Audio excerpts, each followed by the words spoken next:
आदरणीय सभापति जी, आज ये बहुत ही खुशी का अवसर है और दिन है कि आपने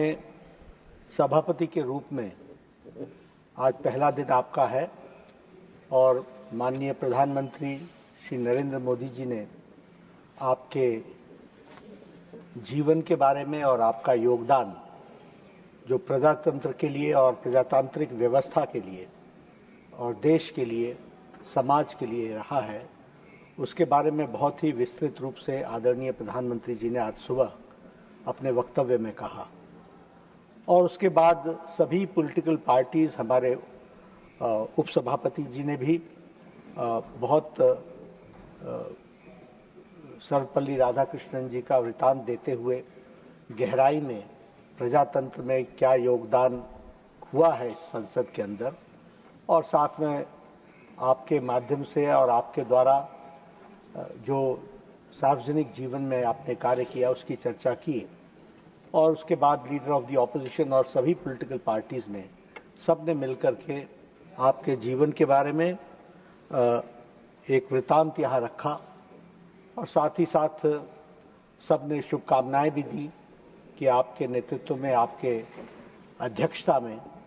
यह हाउस प्रजातांत्रिक तरीके से आगे चलेगा। मैं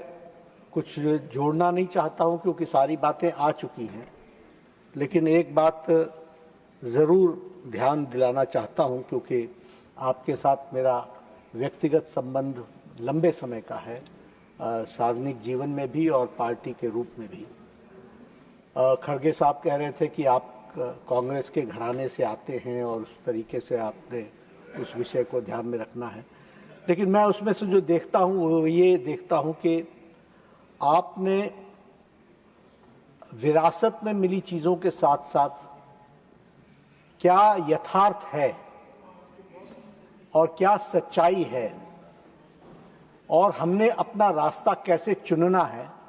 ये आपने अपने जीवन में देखा है और इसको आपने चरितार्थ किया। ये बताना इसलिए आवश्यक है क्योंकि आप कांग्रेस के घराने से आते थे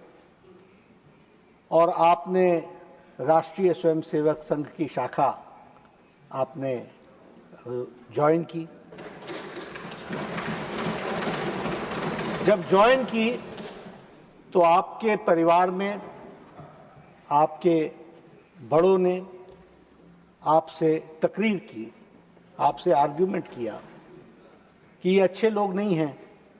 यहाँ मत जाओ, ये जाना उचित नहीं है। यहां तक ये भी कह दिया कि ये गैर राष्ट्रवादी है। और आपका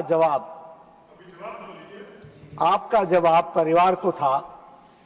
कि मैंने उनको देखा है, परखा है, साथ काम किया है, मुझे वह राष्ट्रवादी ही है और सही राष्ट्रवादी है, ऐसा आपके मन में है।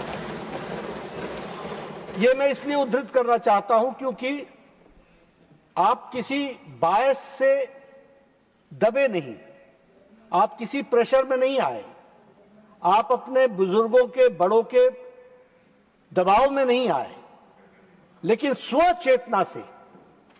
स्वसोच से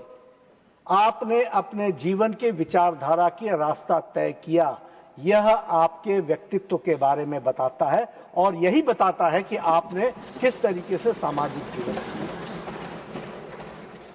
ये वही शख्स कर सकता है जो अपने बुद्धि से सोचकर,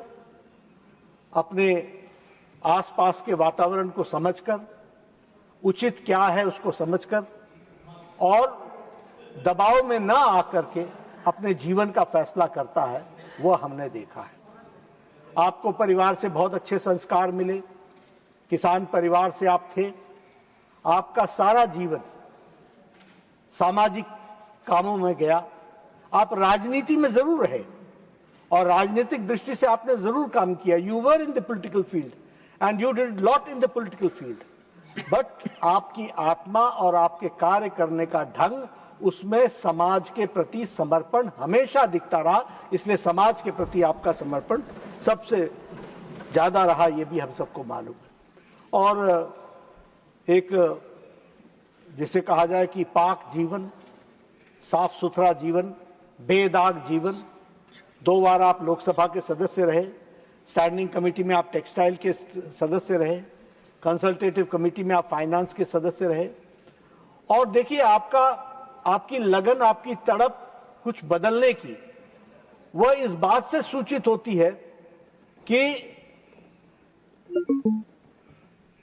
जब ये कॉयर बोर्ड की आपको चेयरमैनशिप मिली, तो आपने कॉयर बोर्ड को, जो लॉस में चल रहा था, उसको आपने ऑल हाई टाइम एक्सपोर्ट्स में पहुंचाया। 2532 करोड़ का आपने एक्सपोर्ट इंक्रीज किया, ऑल टाइम हाई किया। इसलिए जब मौका मिला आपने उसको भी पूरा किया। मैं अपने आप को बहुत महसूस करता हूं खुशनसीब कि जिस पार्टी का मैं अध्यक्ष हूं, आप उसके तमिलनाडु के उस समय अध्यक्ष बने जब पार्टी चैलेंज के मोड में थी, जब पार्टी को आवश्यकता थी। और आपने जो बताया गया कि 19,000 किलोमीटर से ज़्यादा आपने यात्रा की, लगभग 93 डेज की आपने यात्रा की, और उस यात्रा में आपने 2004 से 2007 के बीच में अध्यक्षता के साथ साथ पार्टी को जमीनी स्तर पर पहुंचाने का काम आपने किया।